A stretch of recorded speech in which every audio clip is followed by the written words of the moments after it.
Alors, moi, ce que j'aimerais dire à toutes les personnes qui nous suivent en ce moment, parfois, lorsque tu as eu l'idée, n'attends pas d'avoir les compétences ou encore même les informations nécessaires parce que dans l'histoire de Jonathan, tu n'avais même pas assez d'informations. Tu es allé vers quelqu'un qui faisait déjà ce que tu voulais faire. D'ailleurs, même petit exemple, une fois j'ai partagé ça sur ma page, ça pourrait vous étonner. Et lorsque les gens ont vu ça, ils étaient hyper étonnés. Est-ce que vous savez qu'à l'époque, chaque texte que j'écrivais sur mon Facebook, il ne manquait pas de fautes d'orthographe. Waouh. J'avais une amie à l'époque qui m'aidait justement, elle faisait aussi partie des personnes qui éditaient mes textes, mes livres que je publiais.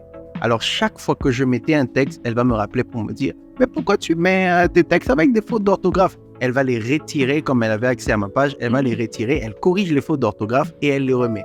Donc le Jonathan Isaac aujourd'hui qui inspire dans les écrits, quelqu'un m'a dit « Ouais, t'écris jamais avec des fautes et tout ça là. » Quelques années en arrière, quand j'ai même commencé, j'écrivais avec beaucoup de fautes. Oh là là. Mais c'est en ayant des gens qui vont te booster, en te perfectionnant, en apprenant justement comment faire pour éviter le maximum de fautes, que j'ai pu améliorer ma diction, améliorer mon écriture, améliorer mon orthographe. Donc, au début, vous ne serez pas forcément parfait. Exact. On se perfectionne avec le temps.